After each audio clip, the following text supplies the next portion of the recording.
اعوذ باللہ من الشیطان الرجیم بسم اللہ الرحمن الرحیم۔ السلام علیکم ورحمۃ اللہ وبرکاتہ۔ میں پیر ڈاکٹر احمد فرید ارشد چشتی آپ کی خدمت میں حاضر ہوں۔ آج ہم جس ٹاپک پہ بات کرنے جا رہے ہیں وہ ہے وامٹنگ۔ آج ہم وامٹنگ کو دو حصوں میں ڈیوائیڈ کریں گے، جس میں سے ایک حصہ بچوں کی وامٹنگ پہ ہے اور دوسرا حصہ بڑوں کی وامٹنگ پہ ہے۔ تو سب سے پہلے ہم بچوں کی وامٹنگ کے بارے میں بات کرتے ہیں۔ کچھ بچے ایسے ہوتے ہیں جو کہ دودھ پھوٹیوں کی صورت میں پھینک دیتے ہیں۔ تو اب ہم اس کی میڈیسن کے بارے میں اگر بات کریں تو ایتھوزا میڈیسن ہے اس کی۔ جو بچے دودھ پھوٹیوں کی صورت میں جمع ہوا دودھ پھینکتے ہیں ان کو ہم ایتھوزا 30 دیں گے۔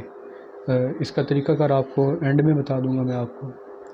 اس کے ساتھ ساتھ جو بچے دودھ پیتے ہی الٹی کر دیتے ہیں ان کی میڈیسن کی اگر ہم بات کریں تو کلکریا کارب میڈیسن بنے گی ان کی۔ کلکریا کارب ہم ایسے بچوں کو دیں گے جو فوراً دودھ پیتے ہی الٹی ویسے پھینک دیتے ہیں۔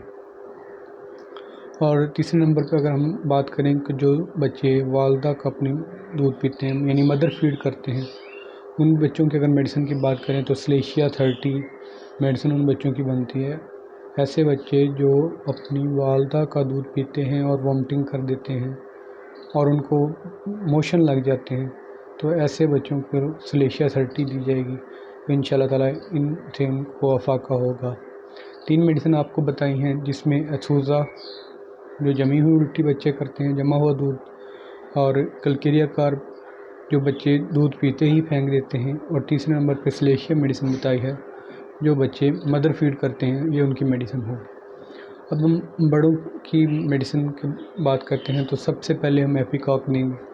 ایپیکاک ہم ہر مریض کو دے سکتے ہیں، بچوں کو بھی دی جا سکتی ہے۔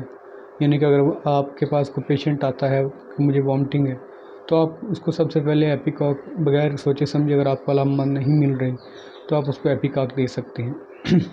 ایپیکاک کے بعد ایک صاف علامات ہے کہ اس پیشنٹ کا جو زبان ہے نا وہ بالکل صاف ہوتی ہے۔ اس کے بعد ہم اگر ایسا پیشنٹ آتا ہے جس کی زبان کے اوپر تہ جمی ہوئی ہے تو اس کی میڈیسن کے بارے میں ہم بات کریں تو اینٹم کروڈم اس کی میڈیسن بنے گی۔ اینٹم کروڈم اس کو ہم 30 میں دیں گے جس کی زبان پر دودھ یا تہ جمی ہوئی ہوگی۔ تو اس کے ساتھ ساتھ ہم اگر ایسا بندہ رمضان شریف بھی چل رہا ہے، ایسا بندہ آپ کے پاس آتا ہے جس کو ٹھنڈے پانی کی شدت محسوس ہوتی ہے، یعنی وہ چاہتا ہے کہ میں ٹھنڈا پانی پی لوں، تو اس کو آپ فاسفورس 30 دیں گے، جس سے یعنی کہ پانی پیتے ہی اس کو ایسے محسوس ہوتا ہے کہ اس کو معدے میں اور زیادہ گرمی محسوس ہو رہی ہے، تو ایسے پیشنٹ کو آپ فاسفورس 30 دیں گے۔ اس کے بعد ایسا پیشنٹ آتا ہے جو کہتا ہے کہ میرے سر میں درد ہے، اس کو اتنی شدید سر درد ہے کہ جس کی وجہ سے وہ الٹی کی کیفیت اس کو ہوتی ہے، تو ایسے پیشنٹ کو آپ بیلیڈونا دیں گے۔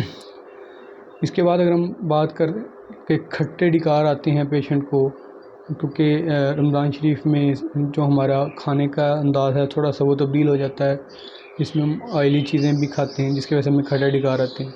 اگر کھٹے ڈکار آئے، کھٹی الٹی آئی یا زبان کھٹی ہو جائے، دانت کھٹے ہو جائیں تو آئرس ورسا ایسی پیشنٹ کی میڈیسن آپ کو بنے گی، آئرس ورسا۔ اس کے بعد ہیضہ کی بہت زیادہ کیفیت پیدا ہو جاتی ہے، روزہ افطار کیا تو وہ سارے دن کی بھوک پیاس ہوتی ہے تو اور ساری چیزیں اکٹھی ہم کھا رہے ہوتے ہیں، اس کی وجہ سے ہیضہ ہونے کا خطرہ ہوتا ہے۔ تو وریٹرم البم ہیضہ کے پیشنٹ کی میڈیسن بنے گی، آپ وریٹرم البم 30 ہیضہ کے پیشنٹ کو دیں گے جو خربوزہ کھانے سے یا پانی اس کے اوپر سے پانی پینے سے یا کوئی بھی وجہ سے جس کو ہیضہ ہو جاتا ہے تو آپ اس کو آپ وریٹرم البم میڈیسن دیں گے۔ جہازی سفر ہو یا کوئی اور سفر ہو، سفر کی وجہ سے اگر کسی کو مسئلہ بنتا ہے، الٹی آتی ہے تو کاکولس اس کی میڈیسن بنے گی۔ اور اگر بعض اوقات ایسی پیشنٹ بھی ہوتے ہیں جن کو گاڑی میں اسمیل پیٹرول کی ہوتی ہے یا ڈیزل کی ہوتی ہے جس کی وجہ سے اس کو اسمیل آتی ہے، تو پیٹرول سے بنی ہوئی میڈیسن پیٹرولیم 30 آپ جب اس کو دیں گے تو ان شاء اللہ تعالیٰ اس کو سفر میں کوئی پریشانی نہیں ہوگی۔ تو اب ہم ان تمام میڈیسن کی آپ کو طریقہ کار کے بارے میں اگر بتاؤں تو ان ساری میڈیسن کو 30 میں یوز کروانا چاہیے، 30 کی پوٹنسی میں۔ اس کا ایک تو فائدہ یہ ہے کہ آپ اس کو جلدی جلدی ریپیٹ بھی کر سکتے ہیں، اور خاص طور پر بچوں کو تو 30 میں ہی یوز کروانی چاہیے۔ تو اس کا طریقہ کار کیا ہے، بچوں کو 1 گھونٹ پانی میں بھی آپ دے سکتے ہیں، آئسنگ شوگر میں بھی 2-3 ڈراپ ڈال کے آپ دے سکتے ہیں، بڑوں میں آپ 5 ڈراپ پانی میں ملا کے بھی دے سکتے ہیں۔ تو یہ امید کرتا ہوں آپ کو آج کی ویڈیو اچھی لگی ہوگی، اور یہ ویڈیو خاص طور پر ہومیو ڈاکٹرز اور نیو جو ہومیو ڈاکٹر بنے ان کے لیے ہے۔ آپ اپنی سیلف میڈیکیشن کا انتخاب نہ کیجیے گا۔ اگر آپ کو ان میں سے کوئی معاملات آتے ہیں تو کوشش کریں، اگر آپ کے پاس کوئی قریبی ہومیو ڈاکٹر ہے اس سے رجوع کر کے آپ اپنی میڈیسن کا انتخاب کروائیں، نہ کہ خود کریں۔ امید کرتا ہوں آپ کو میری ویڈیو اچھی لگی ہوگی۔ اپنا بہت سارا خیال رکھیے گا، مجھے دعا میں یاد رکھیے گا۔ اللہ حافظ۔